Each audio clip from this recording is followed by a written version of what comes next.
Listen to me. If the Lord does not do another thing, if he does not give you the husband that you want, I'm talking to you, since all you do is fast for a spouse. If he does not give you the wife that you want, if he does not give you your vision board and the cars and the houses that you want, if he does not be your genie, because that's what we think in America, that Jesus is your genie. If he does not fulfill all of your wishes and bow down to your requests, if he does not do anything else but the fact that he brought you into the kingdom, that is enough to give him praise for the rest of your natural life. Come on, man.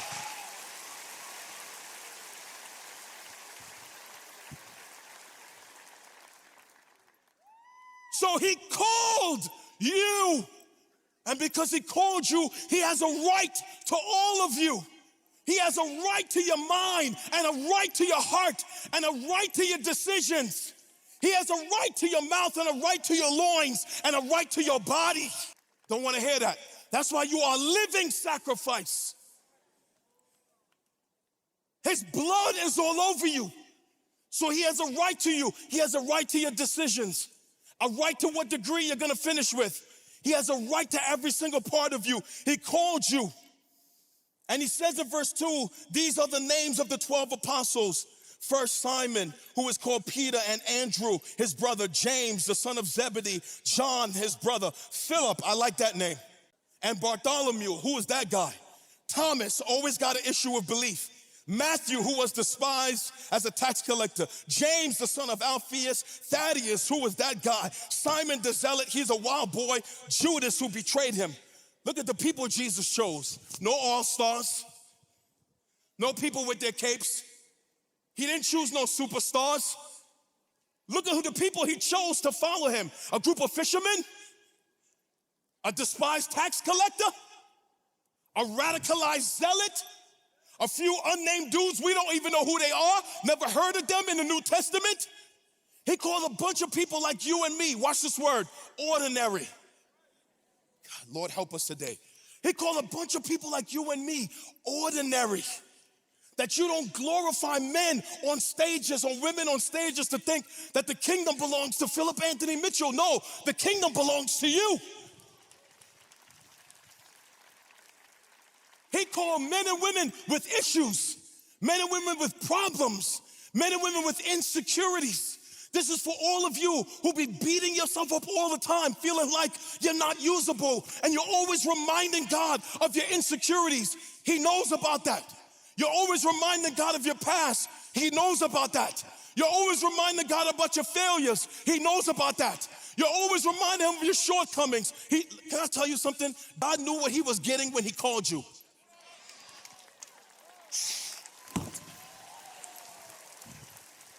You'll be like, Pastor Philip, you don't know my past. But he called you anyway.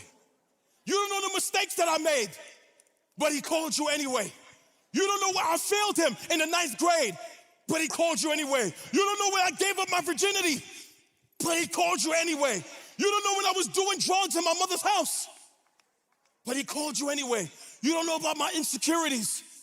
But he called you anyway. You don't know about how I ran from him for 2 years when I graduated high school. But he called you anyway. Listen to me. The Lord knew exactly what he was getting when he chose you. There is nothing in you that has caught him by surprise. He can handle all of your brokenness, your issues, and your shame. He knows you personally. Watch. Matthew called these people by name. The same way the Lord knows you by name. Although there's thousands of people in the arena, he knows you personally by name. You can't hide from him. You may be in the rafters, sitting in the dark areas where I can't see you, but Jesus sees you right where you are. You may feel lonely in a room of thousands, but you're not alone because he sees you right where you are. And these men, their names are in a book. And your name is in a book. Shh.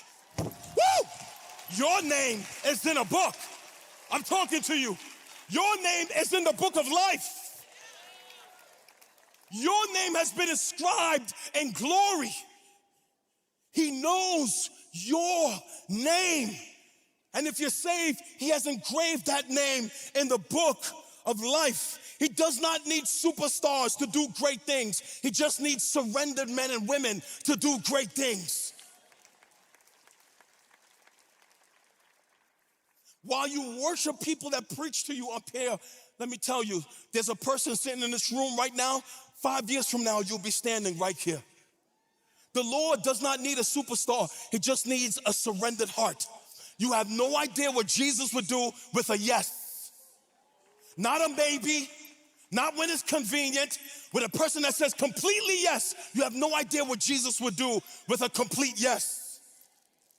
So he calls this ragtag group of men to themselves, and then he sends them out. Now pay attention to these last few verses. He sends them out the way he's about to send you out from liberty. Verse 5, then Jesus sent out those 12, instructing them, go nowhere among the Gentiles and enter no town of the Samaritans, but go to the lost sheep of the house of Israel. So I want you to see from the text that Jesus sent them out. Everybody look at me. They did not send themselves. This is for all of us in this generation that's so ambitious. You already got all your plans for what you're gonna do after you graduate. Did you run those plans by Jesus? This is for all of you with all of your vision boards. You already know you're gonna pastor a church, you're gonna be a youth pastor here, and you got all these plans. Did you run that by the man who saved you? They did not send themselves out, the Lord sent them out. This is for you and me to protect ourselves from just running ahead and doing all that we want to do. No, don't send yourself out. Let the Lord send you out. Let the Lord tell you what city to go back to, what job to take, what ministry to birth, what book to write, what podcast to start. Let Jesus send you out. And look, he tells them, don't go here and don't go there. He sends them out with restrictions.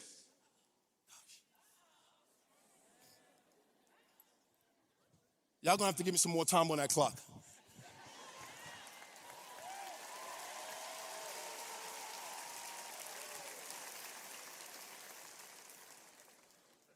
He sends them out.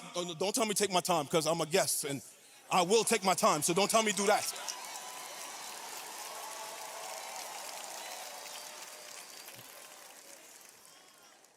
Yo, look at me. He sends them out with restrictions. This is Lord telling you, I don't want you doing this. This is us, man, being submitted to the will of God, even when it's uncomfortable, even when you don't understand, even when he tells you break up with that person, even when he tells you switch to a different degree.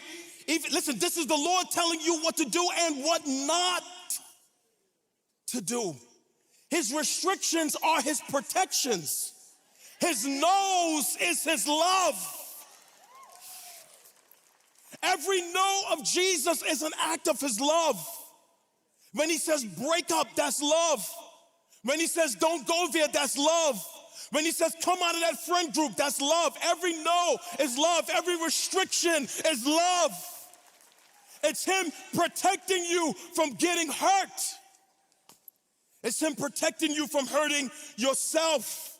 So he will send you out of here, out of liberty, with restrictions. He will send you out and tell you things not to do, not only things to do.